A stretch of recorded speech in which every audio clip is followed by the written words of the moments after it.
রেজওয়ান করিম, মোহনা, national desk. Pakistani agenda বাস্তবায়নের জন্যই বিরোধী দলীয় নেত্রী দেশের বিরুদ্ধে ষড়যন্ত্র করছে বলে অভিযোগ করেছেন আওয়ামী লীগের যুগ্ম সাধারণ সম্পাদক মাহবুবুল আলম হানিফ।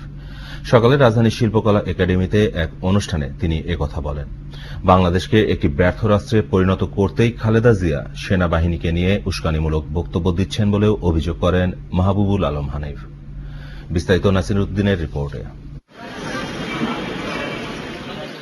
বঙ্গবন্ধু শেখ মুজিবুর রহমানের ৯৩তম জন্মবার্ষিকী উপলক্ষে বৃত্তান্ত ৭১-এর আয়োজনে বিভিন্ন শিক্ষা প্রতিষ্ঠানের শিক্ষার্থীদের অংশগ্রহণে চিঠি উৎসবের আয়োজন করা হয়। অনুষ্ঠানে আওয়ামী লীগের যুগ্ম সাধারণ সম্পাদক মাহবুবুল আলম হানিফ বলেন, দেশকে একটি ব্যর্থ রাষ্ট্র বানাতেই সেনাবাহিনীকে নিয়ে উস্কানিমূলক বক্তব্য দিচ্ছেন খালেদা জিয়া। কয়েকদিন আগে বেগম খালেদা জিয়া গেলেন বগুড়ার মাটি ডাঙায়, উনি শোকসভায় ভাষণ দিলেন, সেনাবাহিনীকে উনি উস্কে দিলেন, সেনাবাহিনীকে আহ্বান জানালেন যে সরকারের বিরুদ্ধে অবস্থান নেওয়ার জন্য। এটি ষড়যন্ত্র আমরা তো বুঝতে পারি। বিরোধী দলীয় নেতার মদদেই দেশে পাকিস্তানি এজেন্ডা বাস্তবায়নের ষড়যন্ত্র চলছে বলেও অভিযোগ করেন মাহবুবুল আলম হানিফ।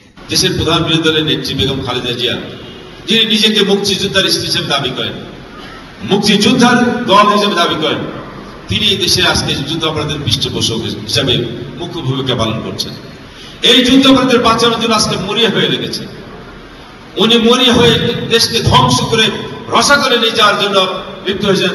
রসাতলে চলে যাক, তারপরে তার যুদ্ধ অপরাধের বাঁচাতে হবে, কারণ এটা তার প্রভুর নির্দেশ, পাকিস্তানের নির্দেশ।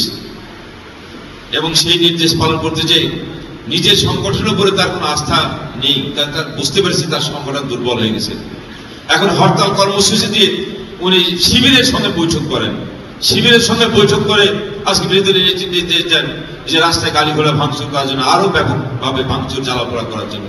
যুদ্ধাপরাধীদের সঙ্গ ত্যাগ করে জনগণের কাতারে দাঁড়াতে বিরোধী দলীয় নেতার প্রতি আহ্বান জানান তিনি। পরে চিঠি উৎসবের বিজয়ীদের মাঝে পুরস্কার বিতরণ করেন মাহবুবুল আলম হানিফ। নাসির উদ্দিন, মোহনা সংবাদ, ঢাকা। গণতন্ত্রের স্বার্থে